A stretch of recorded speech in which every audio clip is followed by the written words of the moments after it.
કેટલાય સમયથી માલપુર તાલુકા પંચાયતના પ્રમુખ સામે અવિશ્વાસની દરખાસ્તને લઈને આજરોજ કુલ સભ્ય સંખ્યાના 2-3 બહુમતીના થતા દરખાસ્ત રદ થતા તમામ અટકળોનો અંત આવ્યો હતો। માલપુર તાલુકા પંચાયતના પ્રમુખ સંજય પટેલ સામે વિકાસના કામના સભ્યોને વિશ્વાસમાં લીધા વગર મનસ્વી વર્તન બદલ 1 મહિના અગાઉ તાલુકા પંચાયતના ઉપપ્રમુખ સહિત કુલ 10 સભ્યો દ્વારા અવિશ્વસનીય દરખાસ્ત દાખલ કરાઈ હતી।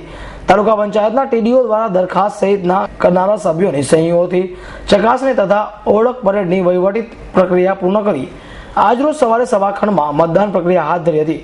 મતદાન સમય સુધીમાં દરખાસ્તની તરફેણ સહીઓ કરનારા 10 સભ્યોમાંથી 8 સભ્યો હાજર રહ્યા હતા। આમ હાલના તાલુકા પંચાયતના કુલ 15 સભ્યોમાંથી દરખાસ્ત પસાર કરવા માટે જોઈતા 10 સભ્યોને બદલે 8 સભ્યો હાજર રહેતા 2/3 બહુમતીના થતા પ્રમુખ સામેની દરખાસ્તનો દરખાસ્ત થયો હતો અને માલપુર તાલુકા પંચાયતના પ્રમુખ સંજયભાઈ તથા ભાજપને જીવનદાન મળવા પામ્યું છે અને તંત્રએ પણ રાહતનો દમ લીધો હતો।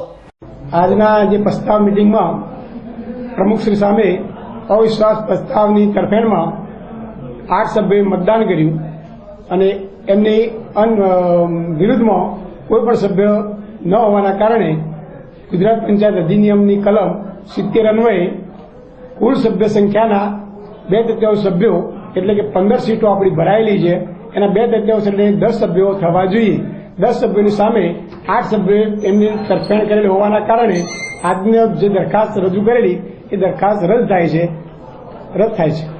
સમગ્ર પ્રક્રિયાને અંતે વિરોધ પક્ષે એવો આક્ષેપ કર્યો હતો કે પંચાયત દ્વારા આની કલમ 76 મુજબ આ કાર્યવાહી કરાઈ નથી અને સરકારના દબાણમાં આવી અધિકારીઓએ ખોટી પ્રક્રિયા કરી દરખાસ્તનો ફિયાસ્કો કરાયો છે। 27/2/2015 દિવસે સામાન્ય સભા મળી પ્રમુખશ્રીના અવિશ્વાસ પ્રસ્તાવની બાબતમાં કુલ 15 સભ્યો હતા, જે પૈકી 8 સભ્યો હાજર રહેતો 8 સભ્યોએ સર્વાનુમતે અવિશ્વાસના પ્રસ્તાવમાં તરફેણ કરેલી, પરંતુ 8 સભ્યોએ રજૂઆત કરવા છતાં સરકારશ્રીના તરફથી નિયુક્ત કરેલ તાલુકા વિકાસ અધિકારી અને નાયબ જિલ્લા વિકાસ અધિકારીઓ સરકારની સૂચના મુજબ એક જ તરફી ચર્ચાનો કોઈ વિષય શરૂ કરવા દીધો નથી અને એક જ તરફી તરફેણ કે અતરફેણ એવું બોલી હાથ ઊંચા કરાય અને એક તરફી એ લોકો નીકળી ગયા। સરકારશ્રીનું દબાણ હોય આ થાય। અમે કલમ 84(2) નો ખુલાસો માગતો એમણે પણ આપી શક્યો નથી। તાલુકા વિકાસ અધિકારીએ હાઈકોર્ટનું રૂલિંગની વાત કરી તો હાઈકોર્ટના રૂલિંગની પણ એમણે અમને નકલ માગી તો અમને પણ જે તે સમયે રૂલિંગની નકલ આપી નથી। તાલુકા પંચાયતની મિટિંગના અધ્યક્ષ સ્થાને ઉપપ્રમુખ શ્રી બીજલભાઈ હતા, જ્યારે આખી મિટિંગનું હેન્ડલિંગ નાયબ તાલુકા વિકાસ અધિકારી કર્યું છે। તાલુકા વિકાસ અધિકારી પોતે ઉપસ્થિત હોવા છતાં એમણે પણ પોતે ફરજનો ભાગ નિષ્કાળજી સેવી હોય એવું મારું અંગત માનવું છે। સરકારશ્રીના દબાણથી જો આ રીતે ચાલ્યા કરતો રહેશે તો હું માનું છું આમ જનતા ભવિષ્યની અંદર મુશ્કેલીમાં મુકાશે। આ તાલુકાના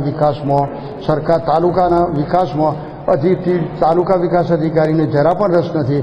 માત્ર મિલીજુલી પ્રમુખશ્રી અને અન્ય સભ્ય સાથે મિલીજુલી સરકાર રચી અને પોતે જ કામ કરાય અને પોતાનું કામ કરવાની અંદર બહુ ઉમંગભેર હોય એમણે આ રકાસ કરવાની અંદર પોતાનો સહયોગ રજૂ કરી તાલુકા વિકાસ અધિકારીએ જે કંઈ કર્યું છે એનો અમે સદન બહિષ્કાર કરીએ છીએ અને આગામી સમયમાં આનું અમારે જે કંઈ કરવું હશે એ અમારી રીતે કાર્યવાહી।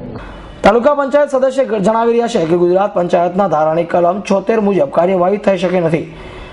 અધિકારીઓ ભાજપ દ્વારા સરકારના દબાણમાં આવી સત્તા બચાવવા ખોટી પ્રક્રિયા કરવામાં આવી રહી છે।